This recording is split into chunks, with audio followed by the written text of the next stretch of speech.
Hey, my country people, it don't read oh, it don't read at this moment. Tinubu, APC, and INEC, they never see this coming. They never even believe that Peter Obi could come up with this strong strategy at this moment because Peter Obi don't open the nyash of APC, Tinubu, and INEC. Oh, this man at Peter Obi is really a man of wisdom, a man of integrity, a man of super wisdom at this moment because this strong strategy he came up at this moment. I don't think that APC, Tinubu, and INEC, I don't think they can ever escape it. Guys, at this moment, I want to share this video with you guys at this moment. Please make sure you watch this video to the very end because Peter Obi don't open the nyash of APC, Tinubu at this moment, and INEC chairman. He did not only petition them in Nigeria court, but he went extra mile to international criminal court at this moment. Guys, are you sure with all this strong strategy from Peter Obi, are you sure he's still going to reclaim his mandate? What do you think about this? Please let me know your own opinion at the comment section. Please share your own opinion. Please, so as we watch this video together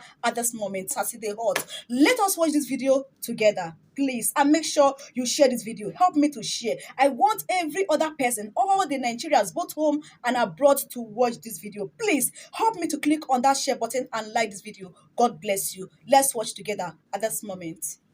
I guess we should begin with one of our headline stories where the Labour Party and Mr. Peter Obi, some other political parties also have filed officially a petition to challenge Bola Tinubu's victory in the February 25th presidential election. Tonight I'm being joined by Senior Advocate of Nigeria, Kayode Adeluola, who joins us virtually from Lagos to give us an understanding of these suits that have been filed officially. Good evening, and thank you so much for joining us tonight, Senior Advocate. Give us a sense, thank you so much.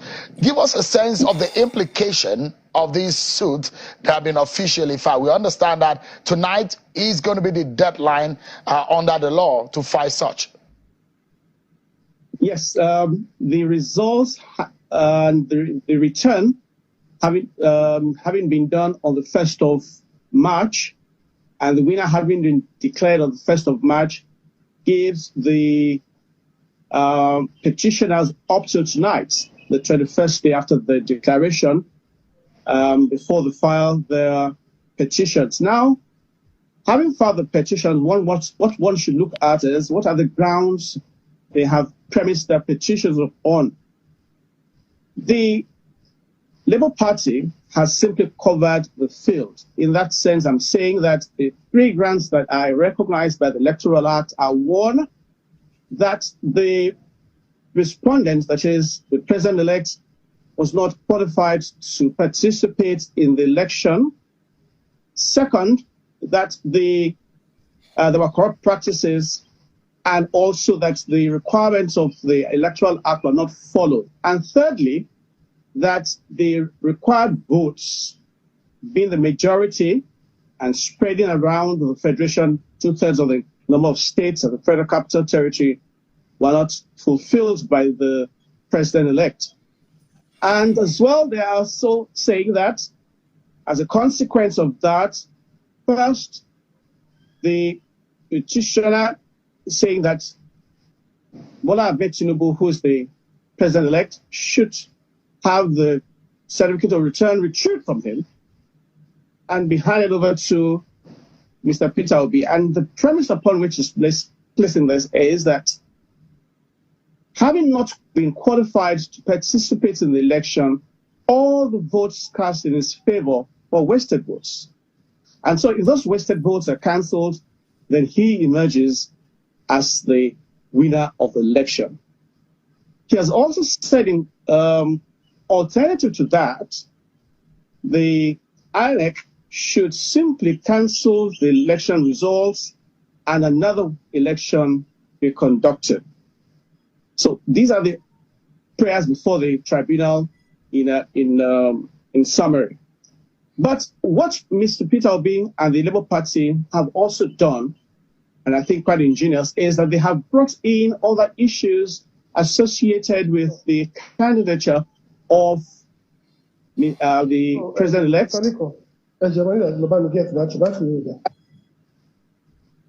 saying that The president-elect had been involved in a matter in the United States of America where funds were forfeited to the state relating to some drug or narcotics transaction.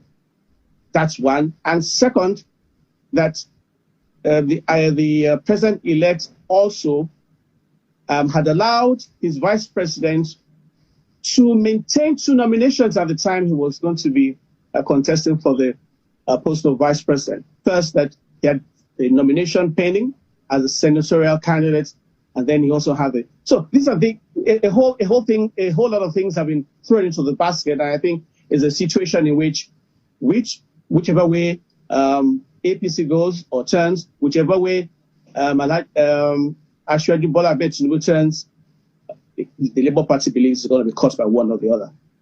I know that, I mean, being a lawyer, I will not want to drag you into the meat of the matter, but we just wanted our viewers to get a sense of the implication of what Peter Obi and the other political parties have filed before the court, the tribunal. But give us a sense of the implications in the sense of the proceedings and how it will, what does the law say about after filing the petition, what is next? Is it a trial? What exactly are we to expect in the coming days? Now, what we expect in the coming days, of course, if there are no preliminary applications or other pre-election applications, the tribunal will expect that if all papers are in, of course, we expect that the APC and Bola Ahmed Tinubu will file their own response to this petition.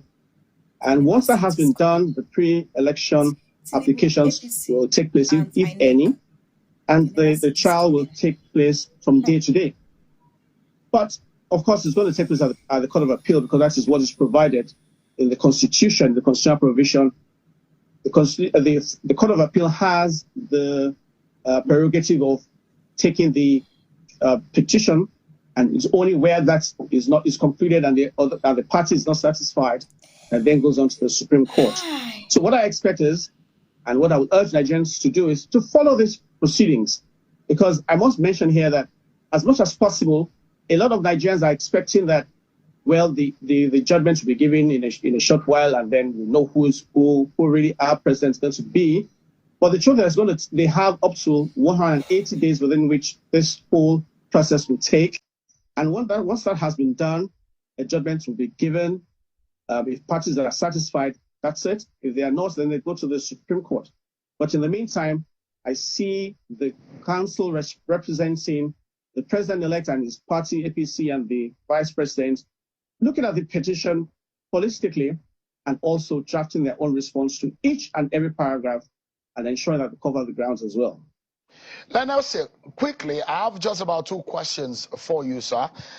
One is because the party of the APC on their own side, they're also saying they might also challenge some of the results that Peter Obi and the other opponents got in this election. And one might want to assume that they also might want to sue or go to court in that sense. And we're also hoping that the PDP and Atiku Abubakar will also go. Should APC go to court, what is it called? Is it counter-suing? Or what exactly could that scenario be? Well, you see, if the APC also has reasons to believe that, in fact, Mr. Peter Obi didn't even score the number of votes accredited to him, about 6 million votes, they would be entitled also to file their own petition. Well, a form of counter petition it would be, but the truth is, the petitions will be heard by the tribunal simultaneously. So I believe one judgment will be delivered to cover the grounds, and then again, whoever is not satisfied will then go to the Supreme Court. But again, let's mention this. If APC and the president-elect also feel that there are areas that Mr. B also hasn't done very well, it's a way of ensuring that even if some of their own votes are discountenanced, they're not shortchanged. Everybody has to ensure that they put everything they have in accordance with the law.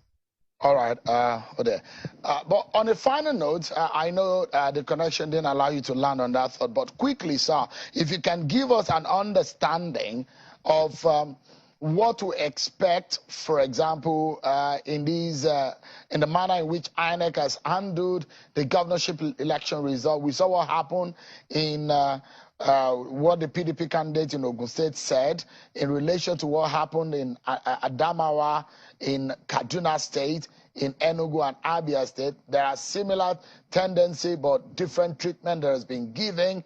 A case where a result has been announced and INEC has declared the result. But on that premise, in the Adamawa case, it says the margin of victory is different from the PVC that is allowable to be collected in that area. And there are those who believe that shouldn't the same treatment be given across board? What are your views about this scenario, which is playing out evidently in Adamawa State, for example? For Ogun State, I'll say this. Once a winner has been declared, the matter ceases to be within the remit of INEC. You can only go to the election tribunal. With Adamawa, if the election is inconclusive, then there will be a runoff. And that's in line with the law. So I do not think it's a question of treating one party differently and another differently. Now, when the results, the difference between the first candidate and the second candidate, such that the score is less than what is outstanding, either by way of cancellation in some polling units or the other, then it's regarded as inconclusive. And in such an inconclusive situation, the only thing to do is to have a runoff. But people are very anxious in a place like Abia, for example. They want to know in what way or the other the results will be going. Should the candidate be who has won the election be declared, or should a runoff be announced? People are very apprehensive, and I do not think INEC should delay any further. Whatever decision they want to make should be made as quick as possible, so that voters do not become very restive.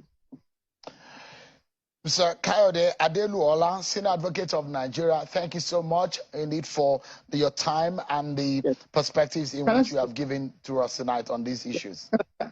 Yes, can I just say one more thing? I'm of the view that INEC should also ensure that members of tribunals are given the necessary facilities they require and that they also are made comfortable. I've heard of a place where members of the tribunal are lodged in hotels. I don't think that's very good.